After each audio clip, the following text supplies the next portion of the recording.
mbokk yi mbaa jàmm ngeen yendoo ñu ngi leen di nuyu gërëm leen ci ànd bi ak télévision Futur Média kontaan nañu ci dellusiwaat ak yéen ci quartier général ni ñu koy defee guddi gu jot ñu ngi dellusiwaat tey ak sujet yu am solo yoo xam ne ni préparé na ma ko man ak ñi ma ciy àndal en direct fii ba ci kanam gan yi itam ñoo ngi xaar am na loo xam ne ni démb dañu leen ko diggoon waaye malheureusement du mën a ne du suñu coobare ndax maa ngi wax démb ni dañu fas yéene waxtaane njàng meeg njàngale mi muy lu am solo loo xam ne ni Sénégalais yëpp a ngi ko doon xaar ñu waroon recevoir ki nga xam ne ni mooy jëwriñ ji ñu dénk njàng mi ak njàngale mi di Mamadou Talla faf nag malheureusement ci boori takkusaan bi nga xam ne ni préparé nañu émission beeg reportage yeeg liggéey ci liñ ci war a liggéey nga xam ne télévision du ay caaxaan du toilette rek poudre ñëw toog dafa am ay mbir yu am solo yoo xam ne ni ay kilifa ñooy bàyyi seen lépp dem di ko defi malheureusement ñiy gravité autour de lui waxuñ ñu lu leer ñiy wax yi ñiy wax yële ñu nit voilà ñu faf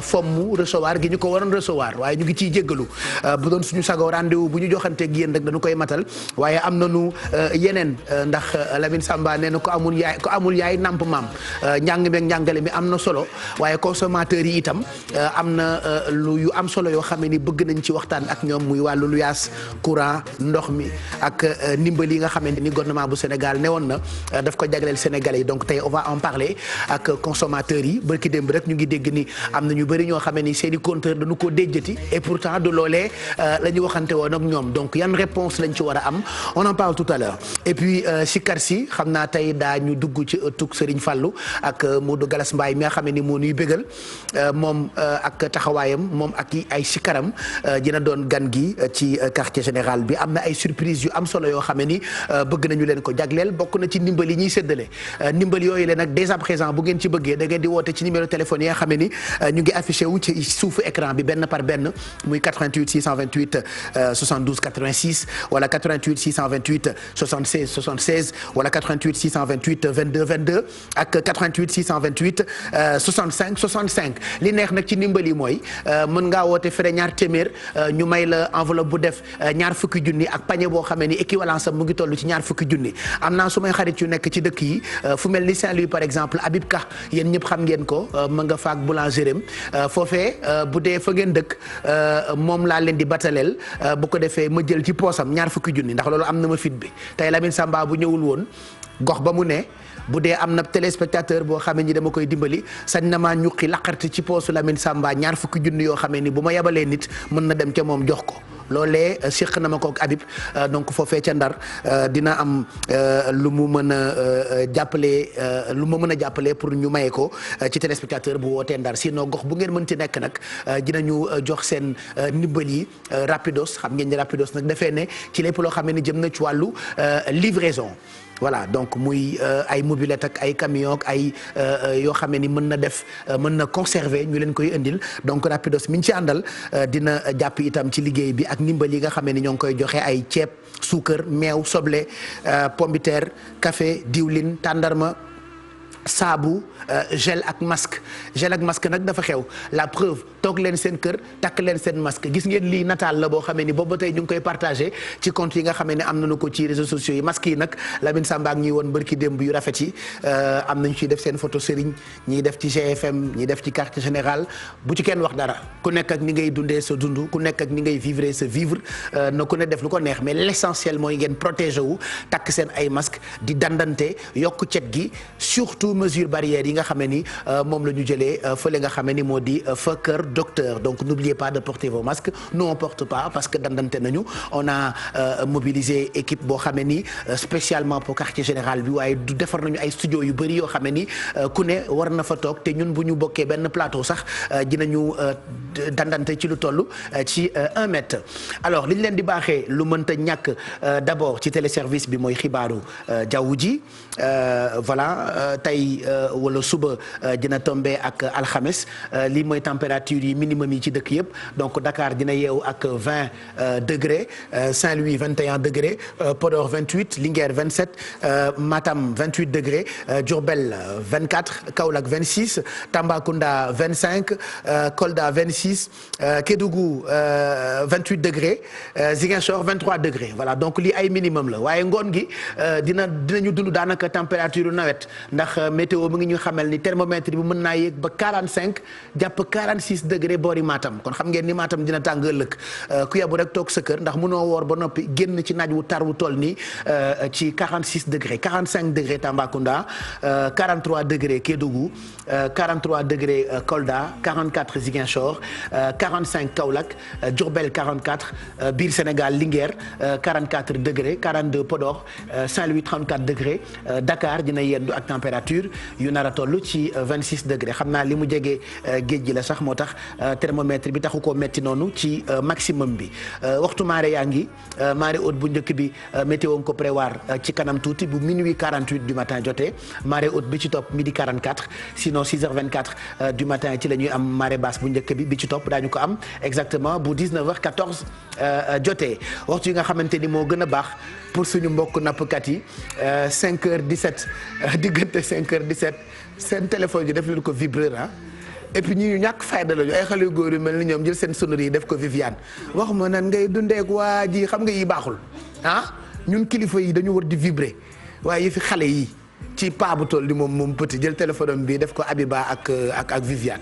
c'est abusé quoi et pendant qu'on est en direct éteignez vos téléphones sinon naa leen booleeg Bouba Ndour tey daa fas kanamam parce que ministre de l'éducation la doon xaar bilaay ministre bi mere naa ko trop moom ak ñi mu àndal xaw ma ay dak la ñu xaw ma ni ma amee xol bu tàng ak ki ko coordonné mais yàlla baax na tey Bouba daa fas kanamam parce que yàlla baax na bañ duree jàmm donc maa ngi tolloon ci waxtu yi gën a baax pour suñu mbokk nappkat yi tàkkusaan bi diggante 17h37 jàpp 19h37 mën naa baax pour suñu mbokk nappkat yi donc jant bi biddantiwul moom benn yoon dina xëy ëllëg bu 6h48 jotee fekk ñu salaatu ba julli fajar lu ko mooy ngoon gi lay tëri waxtu ndogu boori 19h 26 donc ñu ngi gërëm bu baax service national météo nga xam ne ni moo ñuy baaxee guddi gi xibaaru jaww ji lii itam mën na leen a soxal muy waxtu julli yi bu ngeen amul jàkk juy nodd mën ngeen ko def alarme fajar gi ëllëg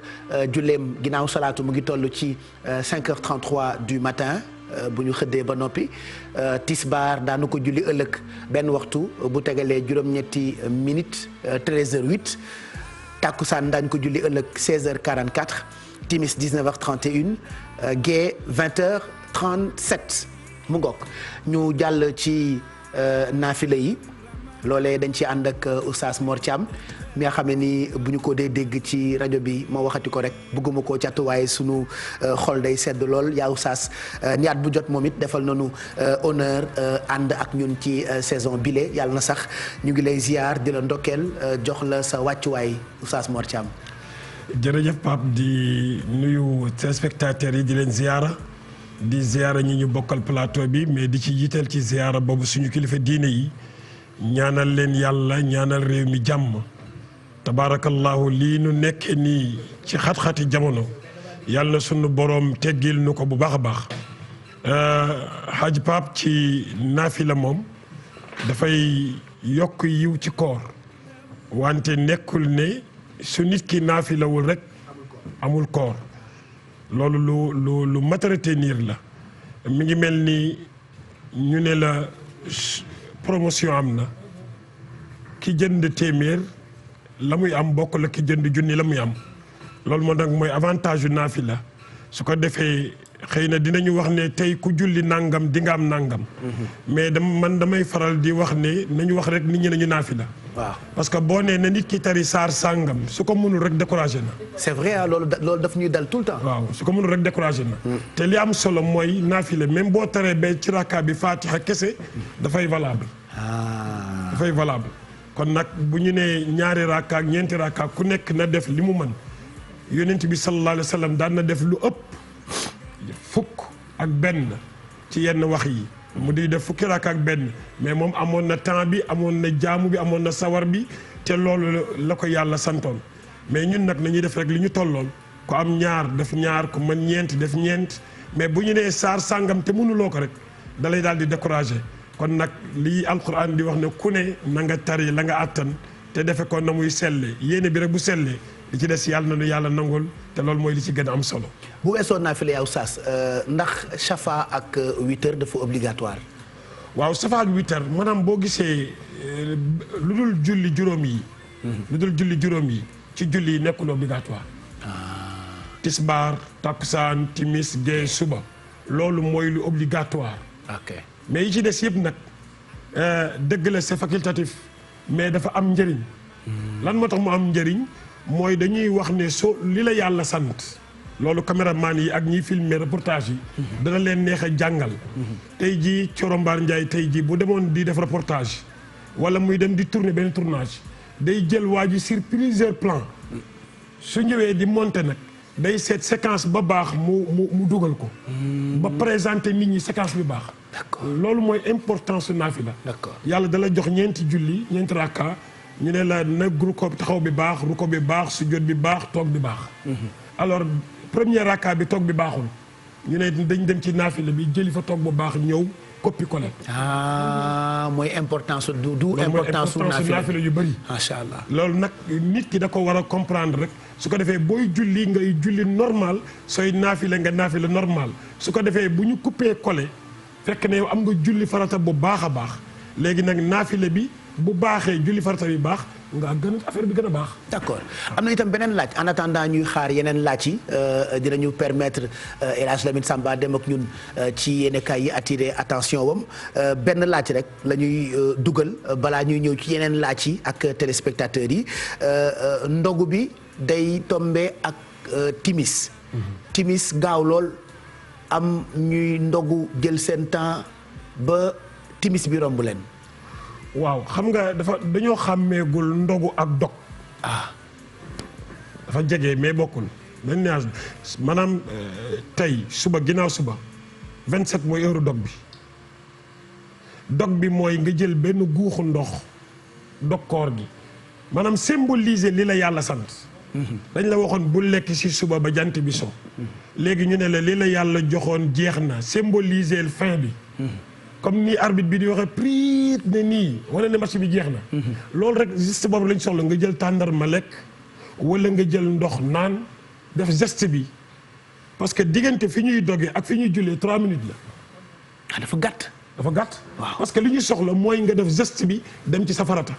d'accord léegi nag boo paree ci sa farata nag soo ñëwee nag bu la neexee li xale yi wax nga ràcc. waaw jël loo bëgg a jël. mais loolu mooy am importance bi léegi nag ñun dañuy topp li nga xamante ni du farata ba perte farata bi. dëgg la de Pape diggante boobu dafa am lu am solo pour une minute rek. dafa am lu am solo. mooy yonent bi sallallahu alayhi wa sallam dafa wax ni nit ki su wooree ba egsi ci heure dogu boobu sunu boroom jox na ko benn papier boo xam ne dañoo bind ci suuf validé. waaw yow papier bi yaay remplir ci 3 minutes yooyu. yaay remplir li nga soxla jox sa borom mu ne validé c'est-à-dire mooy ñaan boo xam ne loo soxla diggante boobu ñu ne dog jot na nga lekk sa tàndarma diggante bu ngay julli loo dugal ci ñaan ci sa xol mbaa ci sa làmmiñ suñu borom nee na validé léegi nag yaay xool yow loo soxla mais ñun dañuy ñëw yàq ko ci ñàkk fayda. lay ràcc rek. waaw yàq ko ci ñàkk fayda léegi nag ba occasion bi passé léegi ñu jox la dugal gagné yow nga dóor ko ci poto bi wala nga dóor ko ci baar bi voilà. macha allah en tout cas am na solo maxu nañu régler lii yi ngeen di wax foofu itam ci ginnaaw dafa am solo pour mu koy gën di dégg ndax day dagg di dem di ñëw donc du nekk lu may mën a arranger puisque beaucoup d'informations tombent à tout moment diggante ñun ñuy nekk ci plateau bi yéen itam ni ngeen di liggéey foofee ca kaw lépp rek ngir jëriñ téléspectateurs yi nga xamee ni ñoo àndandoog ñun en direct ci télévision Futur Média laataa ñuy continuer ak yeneen i question ak Oustaz Mor Thiam dañuy dem studio 2 fekk fa El Hadj Lamine Samba Lamine ñu ngi lay ziar jox la sa wàccuwaay amati mbégte nga dellu soit ak ñun ci pàcc bu am solo bi la nga xam ne ni dañu koy suivre ci quartier général bi. plaisir partagé Pape nuyu naa la ziar naa la bégge naa la maa ngi nuyu ñi nga bokkal plateau bi yëpp maa ngi nuyu it un oustaz moderne oustaz Mor Thiam parce que contexte yi nga xamante ni Pape Cheikh moom la ñu nekk tey nekk 21e siècle il faut nga wax nit ñi lu ñu mën a dégg.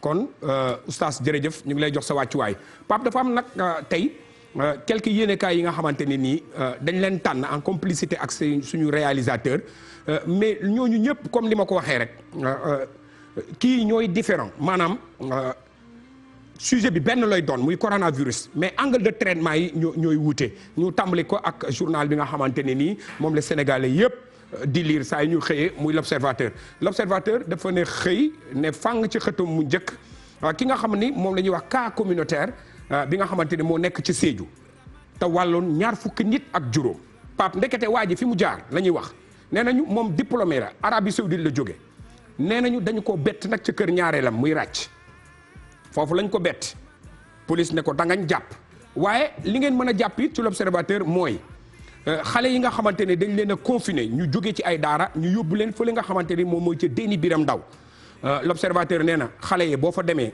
amuñu masque te it seen wér-gi-yaram am na loo xamante ne nii woyof na ca waaye professeur bi nga xamante ni moom la ñuy wax Khalifa Ababacar Diagne moom it wax na nee na feebaru coronavirus tiital na Sénégalais yi tiital boo xamante ni am na ci ñoo xamante ne nii tey daf leen di jaral même bu fekkee ni dañoo am li nga xamante ni moom mooy feebar bi dañuy làqatu ba ñibbi surxafaat waaye du ñu nangu kenn koo xamante ne nii day yëg ni ñoom ñii feebar nañu bu ñu jógee ci loolu dañuy dal ci les échos yéenekaay les échos moom dafa dikk ak ñun ci ministre bi nga xamante ni moom la ñuy wax ministre de la culture dafa demoon seeti juróomi waykat yi nga xamante ne nii les échos sax mi ngi ko tuddee le top 5 des chanteurs ñooñu wax nañu naqar gi nga xam ni moom la ñu nekkee jamono ji muy Thione Seck muy Youssou Ndour muy Omar Pène muy Baaba Maal ak Ismaïla Lo bu dee Thione Seck dafa ne ci biir les échos wax ko ministre bi ne ko ministre bi am na ci sax ñoo xamante ni ci ñun du ñu am sax lu ñu xëddee Thione Seck yëkkati facture am jox ko ministre bi ne ko fayal ma ko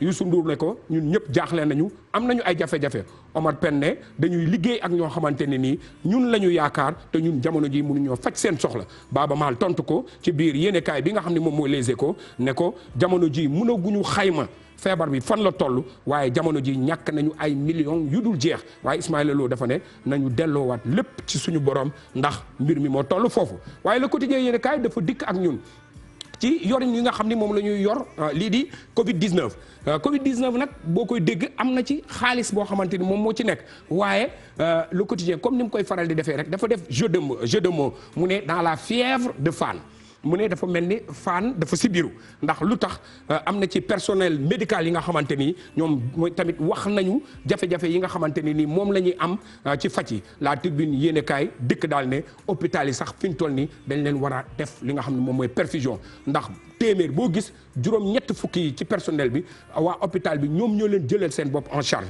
te hôpital yi am nañu jamono ji lu toll ci fanweer ak juróom ci ay milliards ci ay bor waaye bu ñu jógee foofu dal ci li nga xamante ne nii mooy Walf dafa ne virus bi nga xamante ne nii jamono ji mi ngi lëmb réew mi ndax conseil municipal bu Médina ci njiitalu Bamba Fall maire bi dañu ne am na luubal goo xamante ne nii gisoon nañu ko ci mbir mi te toll na ci 300 millions ak fukk ak ñaar yoo xamante ne nii Bamba Fall ak i nitam génnee nañ ko waaye bu ñu jógee foofu dañuy dal ci wàllu tàggat yaram dal ci record xam naa ni lii dina xaw a sax neex ki nga xamante ne nii moom mooy Pape Cheikh. camion boo xam ni camion de pêche la ca Yoff dafa mbëkk benn miir rey fa yaay ak doom kooku mun nañ comprendre que ni ndogalu yàlla la waaye am na leneen loo xamante ne nii intifada bu am fële ci dëkk ba ñuy wax Bantako loolu nag am na ci ñetti nit yu ci ñàkk bakkanam ay wujje Pape wujjee ngi toj dëkk bi de xam nga démb li ñu waxoon mooy ñaari wujj yu laaj seen tente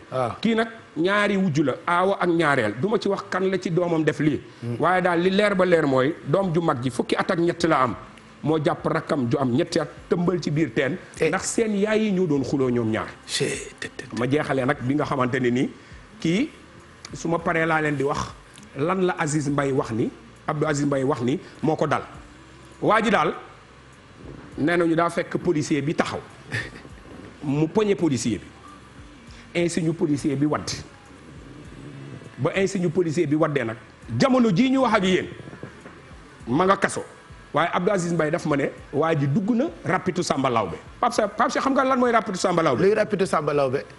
Samba Lawbe amul permis. waaw. Samba Lawbe mënta dawal. Samba Lawbe car rapide bi baaxul te Samba Lawbe daa mandi. daa mandi waaw ko dugg ci rapitam nooy mel. xaar accidenté. moo dal di waaj. ay gaañu ak yooyu yëpp dalay dal. ah Pape mu ngi noonu. ay xam naa ne ku fekk policier nga xamante ni ñëpp ko ragal nga koy poñe ba insigne bi di wadd. Pape jeex na laaj yi jeex na. doy na waar waaw kontaan na ma. amoo benn laaj fenn ci leen ci man kay damaa gis l'observateur yi boole woo ci ministre de l'éducation Talla xaw ma ba tey. Pape fi mu toll nii kat njàng mi leen la gars yi talul fi mu toll nii corona lañ wax. ndax waa ji nee na boo jëlee dara bu weex jox ko séet. jarul nga koy wax dara xam na. parce que Talla ñëwul ma ngay doog ak président. Pape dama ne la fi mu toll nii xam nga lu fi foor. corona. kese Talla fooru fi. yàlla nañu yàlla may panaanub jàmm. allahumma amiin nañu moytu di takk masque yi. waaw may nuyu sama rakk ji ma àndal imam Fodé Sarr. Fodé Sarr ziare ñëpp. macha allah di sant ñëpp. Pape ba suba. jërëjëf El Hadj. incha allah kontaan na ma. ñu ngi lay gërëm bu baax ci yéenekaay yi ak ni nga ko proposé téléspectateurs yi c'est vrai que bëccëg bi rajo yi ak télé yi RFM ak télévision Futur Média je rappelle encore dañ leen di proposer revue de presse ak revue des titres diggante RFM matin ba ci jotaayu xibaar diggu bëccëg yeeg bu guddi bi mais dina ci am ñoo xam ne ñi dañuy karmat wala duñu suivre actualité bi waaye guddi gi ci première partie quartier général bi dañu leen koy baaxee bu ko defee ngeen mën a xam li nga xam ne ni moom la yéenekaay yi xëyee woon tey jii ci bis bi ñu àndoon ci ak El Hadj Lamine Samba ñu ngi koo gërëm bu baax bu leen fàtte ndimbal yi dañu koy teel séddale bu ko defee du ngeen jaaxle numéro téléphone yaa ngi affiché wu ci suufu écran bi benn par benn fu ngeen ñu làmb daj ñu créé nañu ay numéro yu bëri par exemple bii mën ngeen ci woote 88 628 22 22 88 628 65 65 wala 88 628 76 76 am na numéro yoo xam ne ni itam dinañu leen ko baaxee bu ko defee numéro yi affiché wu ci suufu écran bi boo leen ci duggee rek di ngeen mën jot ñu ba ñu jox leen ci ndimbal yi ci télévision Futur Média am na ay suukar am na ay diwlin am na ay soble ay pombiteer ay café diwlin dat tàndarma saabu gel ak masque donc dañu koy joxe ren xam naa suukaru koor yi lu ci yëpp gel ak masque ci yëpp waaw suukaru kooru njëkkeeg suukaru kooru goro waaw suukaru koor ak yooyu nag oustaz foog mu wax ñu ndax dafa obligatoire wala obligatoireul parce que yenn saa yi koor gi day teru ñu bëri foog ni wax naa ko keroog feetu gastronomie la alors que dégg naa ci ñoom borom xam-xam yi ñu ne weeru jaamu yàlla la waaye nit ñi dañu koy yóbbu li Lamine Samba naan angle traitement ba suma benn mbokk siré yaaye woon naan ma xanaa Lamine day doog a découvrir angle de traitement ndax bi mu tàmbalee ba tey baat bi day génn rek koor gi nag dafa ci am ñoo xamee ni angle de traitement yi day uute ak li suñu borom santaane loolee bokk na ci li ma bëgg waxtaan léegi ak Oustaz Mor Thiam mais en attendant ginnaaw ndimbali dafa am solo ñu jël benn téléspectateur parmi ñi woote sànq ba tey et lu ci waayam rek dañu koy jox rapidos buñ ci noppee itam dinaa leen wan yi nga xamee ni Kabili ak Kacha ñoo ngi ko jagleel seeni client ci ay bonbon ak yoo xam ne ni mën ngeen ci barkelu ci période koor gile du ngeen déplacé wu da ngeen di woote Kacha wala Kabili ñu livrer leen mburu croissant ak viennoiserie yu am solo yooyu on va y revenir ci kanam tonton Mac mais d'abord ñu xool téléspectateurs yi nekk ci ligne bi ñu jël leen benn par benn mën leen baaxee ci ndimbal yi allo. allo. allo allo. allo waa allo. kooku. allo salaamaaleykum. aleykum salaam. waaw ñun dañoo bëggoon ci xeetu baax baax yi. wax nga dëgg yow noo tudd. Fatou Kiné Samb. Fatou Kiné Samb foo dëkk. Rufisque Médine. fan ci Rufisque nga dëkkee. Fatou Kiné Samb. waaw ma ni fan ci Rufisque nga dëkkee. Rufisque Médine. ah d'accord nu ngeen def ak mbas mi mbaa yéen a ngi moytandiku ak njaboot geek yéen a ngi sàmm seen bopp ngir éviter ko. Rufisque Médine Rufisque Médine. waa déglool sa téléphone bul dégloo ak télé bi. Fatou Kiné. oui maa lay déglu. waaw bul déglu ak télé bi déglul ak sa téléphone parce que li may wax Almadi lay jógee di ñëw ba Tëngéej day yàgg ci yoon wi. nanu waxal tey yi ma boole boo bëri Fatou Kiné bu ma kenn yëngal balaa ma lay raccroché au nez di nangu ñaar fukki yi di ko jox keneen yooyu yëpp mën naa ko def tey damaa yëngu Fatou Kiné. man ni nu ngeen def ak mbas mi mbaa yéen a ngi moytu. waaw ñu ngi moytu lu ñu mën wax dëgg yàlla. très bien xanaa ma dimbalee la ñaar fukki junni rek mën naa baax pour njaboot gi. ay waay kontaan naa macha allah. waaw ndimbal la pour période bi rek Fatou Kiné. man de laa ma damaa kontaan wala fa dëgg yàlla kontaan naa. jërëjëf yow yaa ko moom Fatou Kiné. kontaan naa macha allah.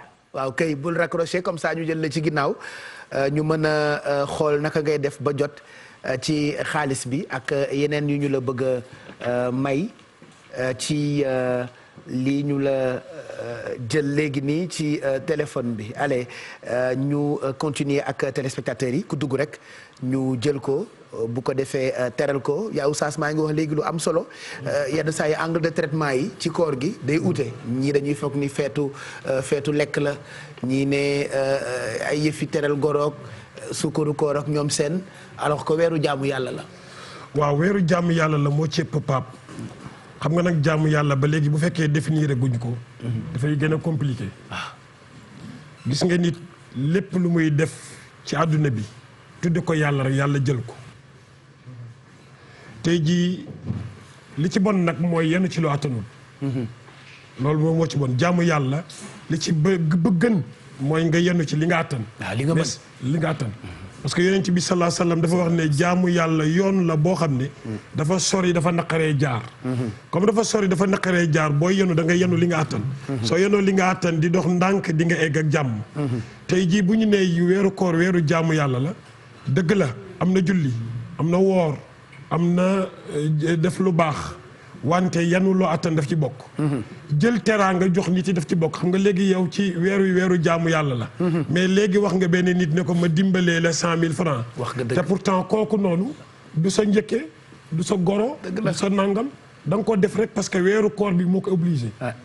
mais nga def ko mais def nga li nga mën nag. goro bi tamit na gis ni sama jabaru doom ji. li mu may jox ci sama poosu doom la koy jëlee. kon lu mu may jox naa ko doyloo te ñaanal ko mu yokku.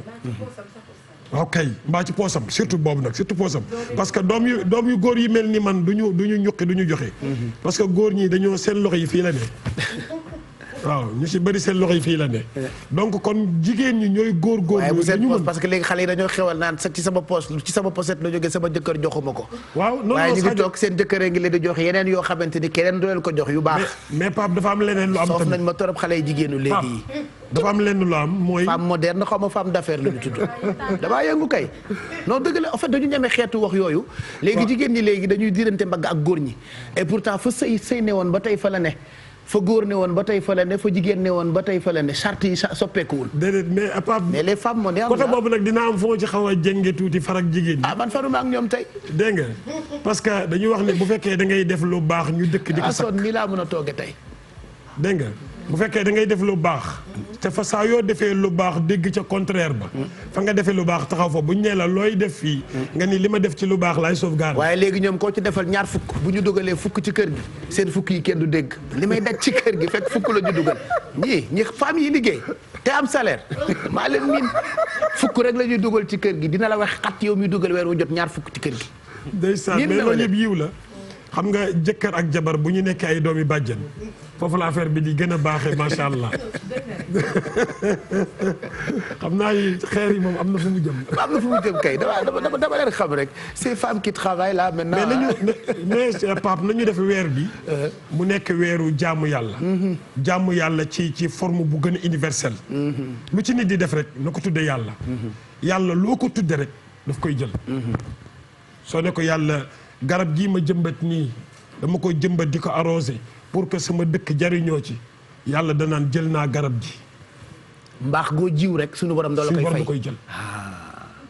loolu nag booy defal kenn te du la sant. yow tudde ko yàlla rek. macha allah. suñu borom moos dina la ko fay ci sa bopp. wala ci sa doom wala ci sa sët. te gis nga léeg-léeg nga dégg waykat yi naan la ca maam sëtu koy jël dëgg la. la ca maam sëtu koy jël. yàlla dafa sérieux. dama lay nettali benn Seydina Umar ibnul Xattaab. dafa am benn bis muy dox di xool dëkk bi.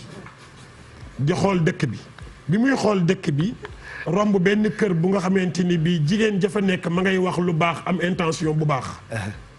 mu ne doomam kër gële ku fa dugg boo jigéen jafa nekk bu amul borom kër ku ko takk di nga ci am lu baax. ne ko demal seet ko. mais ba mu demee seet ko denc ko sët ba.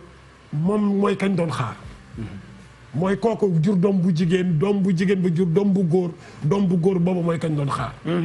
mais mooy intention bi ak jëf ju baax ji loolu la yàlla di fay du niir mu abadan. sa goro mën na la saaga mën na la xas mais yow continuer ci lu baax li rek nekkal ci lu baax li. bés dana ñëw rek ay la yéwén rek dañu mujj a wax. léegi de continuer benn mu ne la fukk ñoom muñatuñ. seen jukka la nag. ragati dañ lay ragati man ju bàyyi ma oustaz yàlla na sa jàmm yàgg continuer leen ak question yi tout en sachant que tey ji dañu waxtaanee consommation jëm ci période bi la nga xam ne ni période de crise la. Continuer leen di respecter gestes barrières yi à propos des gestes barrières solution ultime adoptée vu que les gestes barrières font défaut chez certains loolu on va en parler ak Yacine mi nga xam ne ni yàgg na ñaax sénégalais yi ci wàllu sécurité Yacine ñu ngi lay nuyu di la ziar yow it jox la sa wàccuwaay am mbégte ci teewaay bi ci quartier général. lay fay di la ziar di la jox sa wàccuwaay tamit ne comme ça su ne ni ma koy faral di defee di wax asalaamaaleykum wa rahmatullah wa barakaatuhu di jiital ci nuyoo bi kilifa diine yi ak kilifa aada yi ci réew mi mais l'ensemble des téléspectateurs de la télévision Futur Média Pape Charles Pape Baye Cheikh comme ni nga ko waxee geste barrière yi la ñu wax l'heure est grave et que gis nañ ne am na ñu nekk ci suñu biir naamte ñoo ngi sensibiliser depuis nga xam ne corona bi ñëw na ci réew mi mais gis nañ ne ba tey am na ñoo xamante ne respecté wuñu li nga xam ne mooy digle médecin yi ak ñëpp ñoo xam ne ñooy liggéey ci wàllum sécurité doomu aadama donc moo tax tey ñu indi ci benn gëstu xam naa si kanam dinañ gën a développer élément bi incha allah. mu ngoog dinañ ko développer xam naa bu ca kanamee et puis dinañu waxtaanee njëkki loolu ci teewaayu Momar Ndaw bu Ascosen lay doon prix yi ñu yokk denrée yi ca Ndar il paraît que am na ñu bëri ñu jóg di kaas loolu Thioro Mbar Ndiaye yaa ñu ko suivre mais on en parlera ci teewaayu Momar Ndaw mi nga xam ne ràññee nañu ko bu baax ci wàllu jàppale ak toppatoo consommateurs yi. bien sûr Baye maa ngi lay nuyu bu baax nuyu ñëpp nekk ci plateau bi ziar Oustaz Mor Thiam am mbégte bu baax bokk ak moom tey plateau bu quartier général nuyu également téléspectateurs yi ñuy seetaan un peu partout à travers le monde ni nga ko waxee tey dinañu waxtaan lu jëm ci wàllu consommation ak Momar Ndaw Ascosen xam ngeen ni nag weeru koor mooy weer bi nga xamante ni daanaka moo ëpp li ñuy consommé ci réew mi naam année bi tombé na ak ay jafe-jafe ci àdduna mais terewul nit yi quand même coronavirus du tax xëj na du ñu lekk wala du ñu naan mais néanmoins am na ci ay marché yu nga xamante ni tey prix yi yokku na ba askan wi am ci ay jafe-jafe fu ci mel ni Saint-Louis dinañ ko waxtaanee ci kanam tuuti ci teewaay Momar Ndaw Ascosen. mu ngoog donc loolu ca kanam lay doon bu weesoo prix yu yokku ca Ndar facture yi tamit muy bu ndox bi ak bu courant bi on en parle ak Mamadou Ndiaye ci teewaayu Momar Ndaw toujours puisque lu ci ëpp ci consommateurs yi am na ñu mer ba futu fi mu toll tembe maa ngi démb diggante démb ak bërki démb ni am na ci ñoo xamee ni sax ci ñàkku kersa agence yi dañoo dem ba déjjati seen ay compteur man déjjati nañ ma ba tàyyi xam naa dañoo foogoon nit ku siiw laa damay ragal yooyu waaye man leen daw ma dara citoyen laa comme tout le monde ni mu mënee am noonu laa mën a ñàkk déjjati leen ngeen yóbbu amul problème toog yaari fan yoo xamee ni aw ba courant non c'est vrai bari na Pape Cheikh gannaaw amuñ ci kersa sax bari na ñu koy dund ci jamono ji surtout moment bi nga xamante ni population bi ñu ngi dund ay jafe-jafe ni nga ko waxee loolu la amee mais gannaaw loolu damay nuyu ñi nga xamante ni ñoo ñuy seetaan ngoon gu nekk fii ci quartier général di nuyu oustaz mi nga xamante ni tey am nañu mbégte ko bokk ak moom plateau bi li nga ko waxee noonu la amee am na nag ci bi corona bi ñëwee ba léegi jafe-jafe yi nga xamante ni sénégalais yi ñu ngi koy dund ci kanam nañ ci ñëw def nañ ci benn gëstu bu ndaw li nga xamante ni aussi mooy mbirum électricité beeg mbirum ndox mi li nga xamante ni décision bi nga xam président de la république keroog le 3 avril jëloon na ko deg génne somme bu toll 15 milliards de francs CFA yoo xam ne ngir fat jàppale ko ñi nga xamante ni ñoo yor kër yi ak actuellement di dund li nga xamante ni mooy Covid 19 bi ci kanam dinañ ci ñëw ak gëstu bi nga xamante ni def nañ ko ci. voilà donc tey daal émission bi yëpp consommateurs yi la ñu ko jagleel donte tey li ñu prévoiroon mooy waxtaane njàng mi ak njàngale mi waaye lu ne war na doon waxtaan ak gëstu parce que crise bi dafa laal fànn yëpp laal consommateurs yi laal njàng mi ak njàngale mi laal économie bi laal sport bi lépp la laal et foo dugg rek war nga mën a am loo waxtaane bu ko defee yéen ñiy seetaan àndandoo ak ñun ci télévision Futur Média di ngeen ci mën jëriñu Makumba Bey itam ñoo ngi koy xaar sotti ci ak def ci la mobilisation la ñu def équipe yu RFM ak yu télévision Futur Média ci koor gi guddi gu jot ku mën ñëw rek jàpp ci liggéey bi ñëw donc am na ay laaj yu am solo yoo xamee ni moom it moo ngi koy wàcc ñu fas yéene koo waxtaan ak ki nga xam xamee ni moo di Alaaji Momar Ndaw bu Ascosen ñu ngi xaarandi itam Modou Galas Mbaye moom baat baa neex ba ñëpp sopp ko xam naa dina teew léegi bu ko defee mu am lu mu ñu nuyoo laata guddi gi dem Oustaz Mor Thiam balaa ñuy àggali ak question yi dama bëggoon ñu teel dugal ki nga xamee ni moo di Sophie xam nga Sophie moom dañu koo ber te ber bi da koo arrangé parce que ku ne xam na ni waaj mooy laboratoire u kër et laboratoire bu war set la Yacine tu nous as tellement sensibilisé ci cet gi jigéen ñi nag defe naa ñoom ñoo gën a am mission ci période bi la nga xamee ni période bu ñu ne nañu yokk cet gi mesures yi ci wàññi surtout muy gaz bi muy set bi. muy set bi parce que jigéen ñi ñoo yor li ëpp ci wàllum kër gi. togg bi ñooy capitaine de bord exactement ñooy gérer xale yi. surtout hygiène bi. ñu baax lañu ay capitaine de bord. waaw ñu sànni xel léegi parce que ki dem ci biti ba ñëw. am na ay mesures d'hygiène yu mu war a respecter ci kër gi. muy summi sa yére. muy summi dàll yi ci buntu kër gi xam naa dinañ ko yaatal. parce que dàll yi ak koor gi ñu dugg xam nga sénégalais dafa tàmm soo wooree di tëfli te am na ay études yu wane ne que virus bi dugg na ci biir kër yi. à l'étranger parce que da nga dëgg foo xam ne jot na am xaachat. te duñu simmi dàll boo dugg see. léegi soo ko dugalee si biir kër gi dox ak dàll bi. xale bi ñëw for benn objet wala mu wadd te ñun buntu saal ak buntu nekk rek la ñuy simmi dàll. dañuy simmi dàll waañ dañ fay sol dàll. loolu aussi lu mën a proliférer feebar bi la mais yëre yi nga sol nga dugg ci oto. mën nga laal fu ne soo ñëwee aussi war nga ko summi weer ko fukki waxtu ak ñaar tey rek maa ngi ci doon wax ak benn tailleur sama tailleur bi ma ñawal sax mu ne ma kon loolu dañ ko war a def ma ne ko effectivement parce que docteur Malick Diop sax invité nañ ko ci ngondal mu ne li doy wax ci virus bi mooy niveau de contagiosité maanaam wàllam ak lawam gaaw na gaaw boo xam ne ñoom sax jaaxal na leen donc ñu ciy bàyyi xel mais suñu amee ay occasion rek di ci wax lu ba ci bijoux yi ba ci takkaay yi dañuy éviter di génn di defi ay courses di takk parce que soo ñëwee loolu yëpp war nga ko désinfecter sooy génn lépp luy takkaay yi nii mën na téye virus bi donc ñu wàññi takkaay yi arrêté ko lépp loo xam ne war nga ko mën a éviter ci wàllum bagage nga wàññi ko parce que soo ñëwee war nga jël temps loolu yëpp dafa laaj ay heures yoo xam ne da nga war a toog war ko désinfecter muy beneen liggéey en dehors de li nga war a def donc bëri na yoo xam ne war nañ ci waxtaan pour yàlla mën nañu suturaal peut-être suñ ci sénégalais yi parce que ñu wax nii yëpp léegi bu virus bi matalee àdduna bi nan la ñuy def. ñu gaañoondoo rek. waaw mooy li may wax rek Baye Cheikh fi nekk nii comme ni ngay wax xam nga yaa ngi koy wax depuis le début di sensibiliser. mais dama ne oustaz damay wax ci sa contrôle yàlla pare na ci virus bi ba mu wàccee corona la ca pare. ñun ñoo ci des gis nga yàlla bari na yërmande boo xam ne su namoon tukkil àdduna du def benn fan. mais lu mu wàcce rek joxe na solution. mais oustaz affaire bi dafa nuroog fin du monde de. non seulement dafa nuroog fin du monde wallahi man musuma gis lu mel nii et puis fan yëpp maa ngi gis Twitter Instagram ci àdduna bi yëpp joxe nañu ba joxe date bi àdduna di tukki le 26 la xaw ma defe naa tey la àdduna war a tukki. man maa ngi doog a xam lu tax ma yëngu buuba fas na kanamam man yëngu naa boo demee dëgg la de. xam nga ministre bi ñëwul. Baye Cheikh gis nga yàlla sunu borom. dafa am loo xamante ni bi prononcé gu ko. bañ du ree jàmm. parce que laaj nañ ko yonent bi sallallahu alayhi wasallam ne ko kañ la. waaw kañ la. mu ne kañ la bu mu ñu yitteel nañu xool rek lan la ñuy def balaa booba. loolu mooy li ci gën a mais bëgguñu dara bett ñu aussi.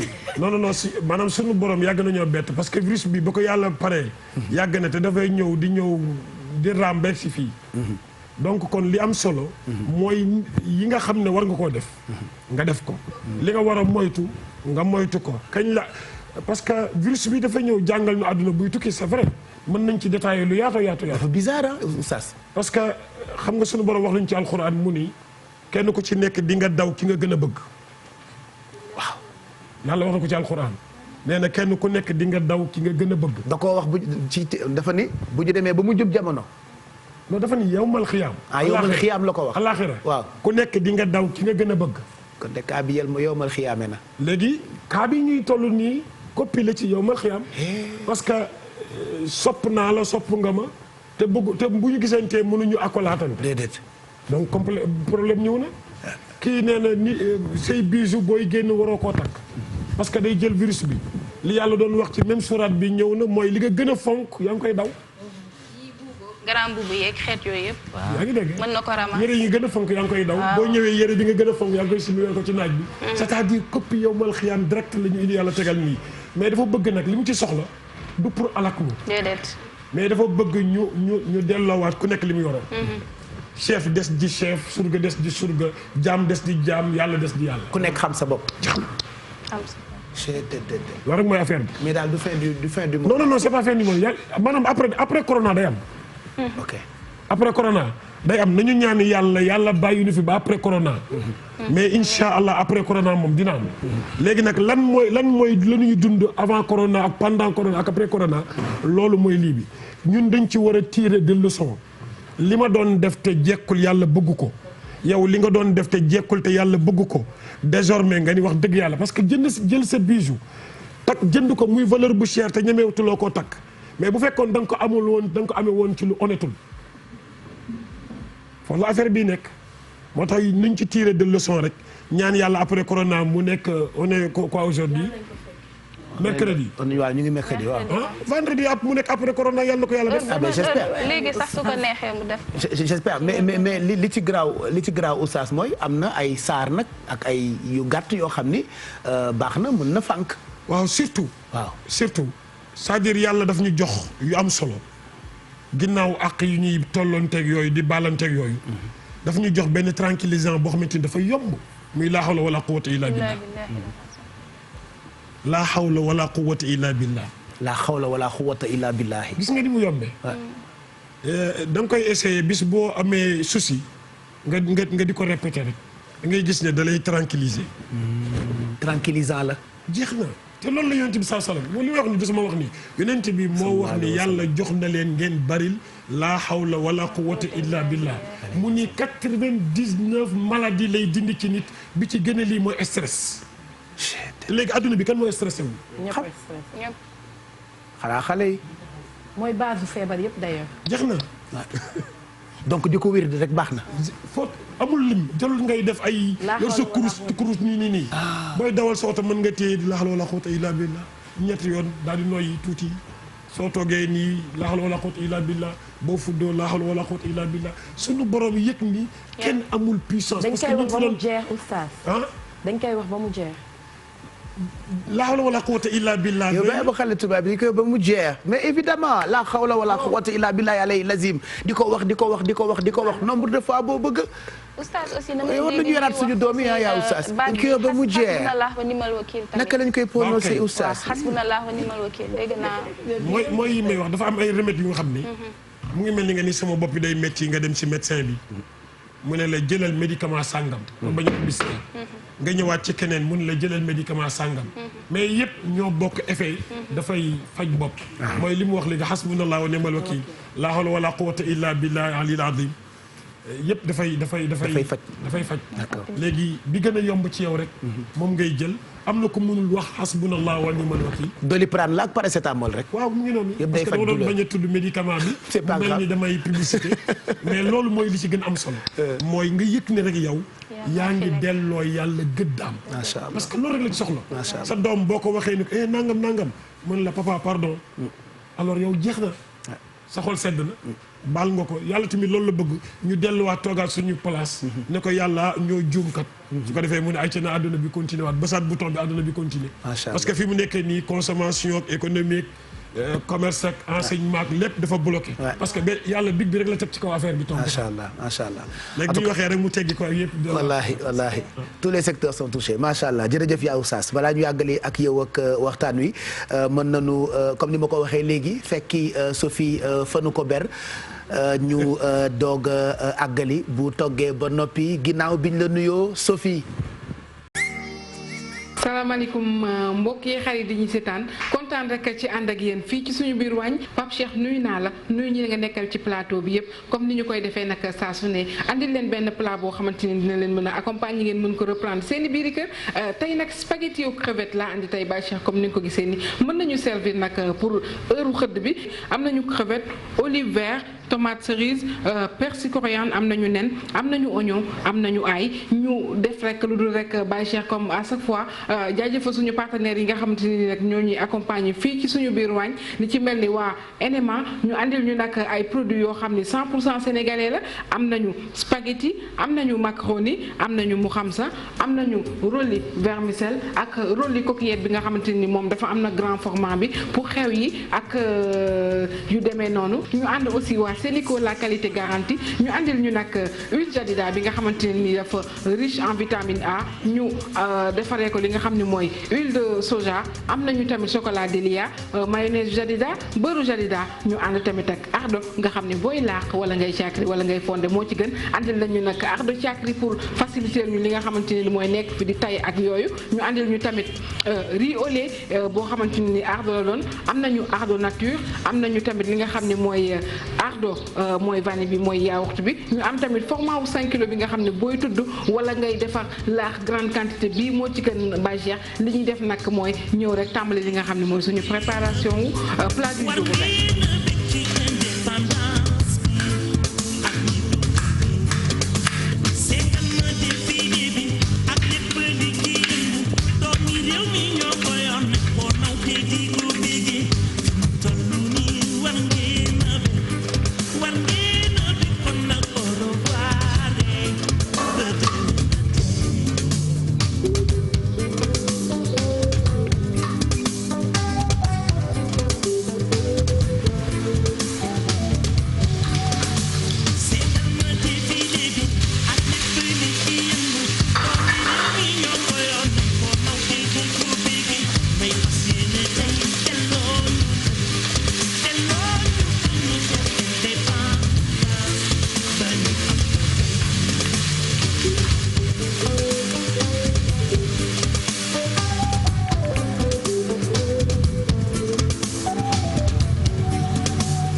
moo nekkoon suñu plat du jour bi ñu leen andiloon tey gis nga nag nii mën nga ko jël heure bi nga xamante ne ni moom ngay xëdd bu fekkee nag sama mbokku njóobee ni ñoom mën nañ ko jël li nga xam ne mooy heure dogu bi ça dépend lii nag laa leen andiloon tey Baye Cheikh